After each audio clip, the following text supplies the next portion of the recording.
Hi, my name is Ana Cristina, and I'm here to talk about the new Netflix series, The Irregulars, which is a show based on the Sherlock Holmes world. And it's like a young adult supernatural theme show, which I have to admit is like basically made for me. Like, I love all of those type of shows. So, I also have to admit that I was not a huge fan of this, unfortunately. If you haven't seen the trailer or seen the show, this is probably going to be more of a general review anyway, so it's okay if you haven't seen the show, but a little bit of a summary. It's basically this group of kids that live on the streets. They don't have a lot of means. They get connected with John Watson and Sherlock Holmes in order to solve these mysteries that are happening around London that supposedly Sherlock and John Watson can't handle at the moment. Let's say it like that. So it's a job. So like they get money out of it. And like I said, they need money. So it's mainly this group that's like going around London, figuring out, solving these mysteries, but they end up always having like a supernatural twist. I think the show got better as it progressed, or at least I liked it more as it progressed. I do think I personally had a lot of pacing issues with it. Like each episode, when you would feel kind of like a moment where it would end, and then I would be like, oh, it's about to end, and then notice that it's still 20 more minutes to go. There were still 20 more minutes to go. So I'd be like, what is happening? So it was very frustrating for me, that whole part.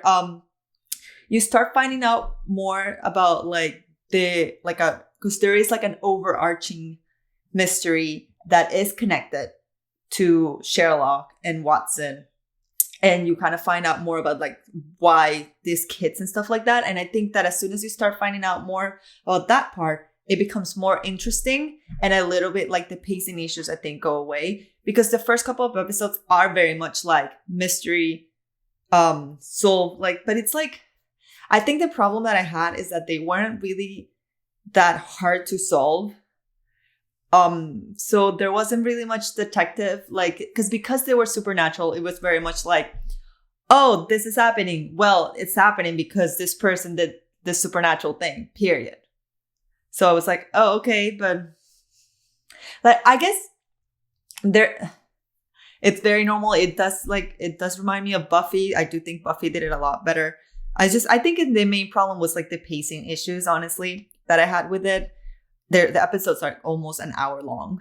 Okay, and to talk a little bit more about the characters without giving much away, you have the main characters, I feel, are these two sisters. Beatrice is like the leader of this group. And then you have Jesse, who is having nightmares.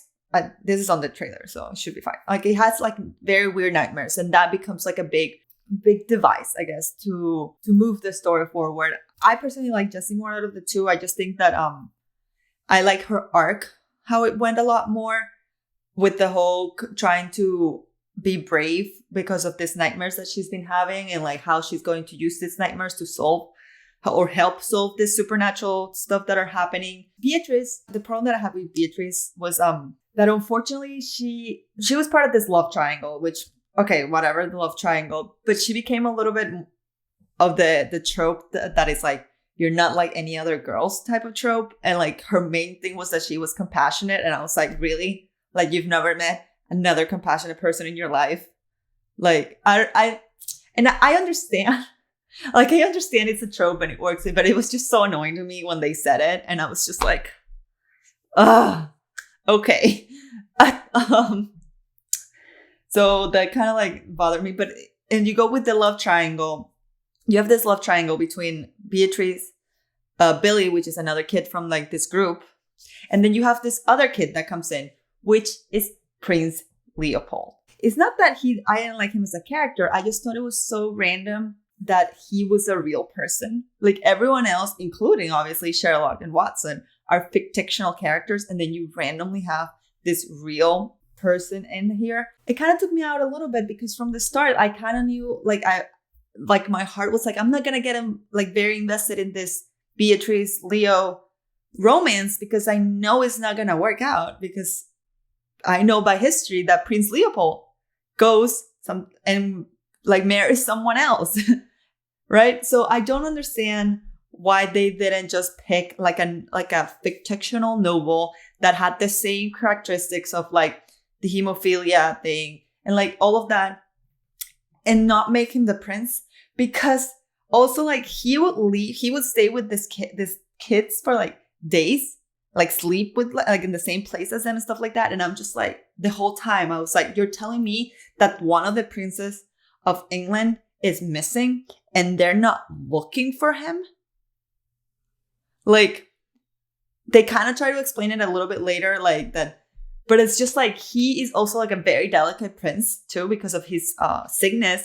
So I'm just like, it baffles me that like he could just get away just like that for so long. Like, I feel that they should have had like maybe like a servant or something like that that was very close to Leo and was helping him like leave the castle and stuff like that. And then that way I could be like, oh, well, definitely he's just being like every time they ask the servant like, oh, where's Leo, he'd be like lying for him or something like that. It was just like I'm like, you really like won't like can't like are not doing anything in your power to find this prince. I understand that he's like 8 or 9 in line or whatever, but he's still royalty. So I don't know, that took me out a little bit. So I wasn't like, I feel I wasn't able to invest as much in their relationship. And I personally, like I don't know if it's an unpopular opinion or not, because I haven't seen the opinions about this show, but I thought that Beatrice had more chemistry, like the actress had more chemistry with the guy that plays Billy.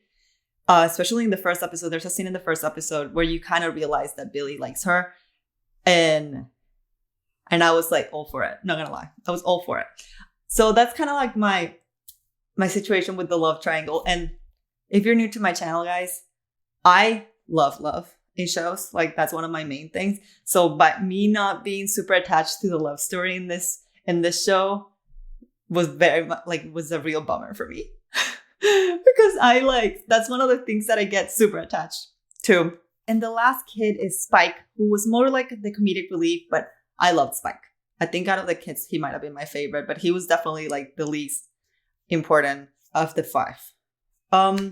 What I did like a lot about the show is that it became like, yes, there was like a love triangle and there was like this family aspect of all these kids, but it was always very much about this sisterhood, the sisters, and their loyalty to each other and their willingness to do everything for each other.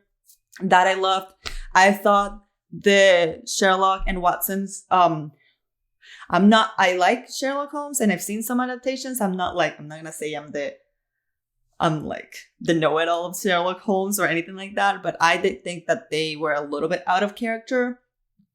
I don't want to give too many spoilers because that's some like, I don't want to say too much because those are things that like you start meeting them more like later on in the series. But I don't know. I thought they were a little bit like